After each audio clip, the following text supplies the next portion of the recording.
الرحمن غسل جنابت کے حوالے سے گفتگو جاری تھی۔ آیت اللہ سیستانی منہاج کی پہلی جلد مسئلہ نمبر 169 پہ لکھتے ہیں کہ اگر انسان کو یقین ہو کہ خارج ہونے والا مادہ منی ہے تو اس شخص پر منی کے حکام جاری ہوں گے کیونکہ اسے یقین ہو گیا ہے، اور اگر اسے علم نہ ہو کہ یہ منی ہے یا نہیں ہے تو پس یہاں پر فرماتے ہیں اگر تینوں علامتیں اکٹھی پائی جائیں، یعنی پہلی علامت یہ کہ شہوت کے ساتھ منی نکلے، دوسری علامت اچھل کر منی نکلے، اور تیسری علامت یہ کہ منی نکلنے کے بعد انسان کا بدن سست پڑ جائے،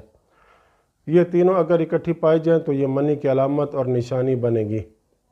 اور یہ اس شخص کے لیے ہے کہ جو صحت مند ہے، مریض نہیں ہے۔ اور اگر ان تین علامات میں سے ایک بھی نہ پائی جائے تو اس مادہ کے منی ہونے کا حکم نہیں لگایا جائے گا۔ بہرحال اگر ایک شخص مریض ہے تو اس مریض کے اندر ایک علامت کا ہونا یعنی اس میں فقط شہوت پائی جائے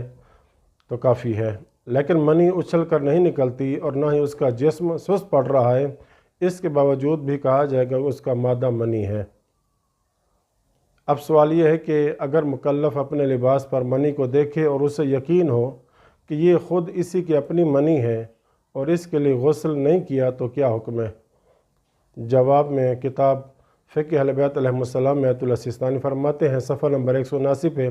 کہ اس صورت میں وہ مجنب ہوگا، اور جن نمازوں کے بارے میں یقین رکھتا ہو کہ منی نکلنے کے بعد پڑھی ہیں، اگر ان کا وقت باقی ہو تو دوبارہ پڑھے، اور اگر وقت گزر چکا ہے تو قضا کرے، لیکن جن نمازوں کے بارے میں احتمال ہو کہ منی نکلنے سے پہلے پڑھی ان کی قضا ضروری نہیں ہے۔ دوسرا سوال یہ کہ منی نکلنے کے بعد مرد کے لیے کیا مستحب ہے؟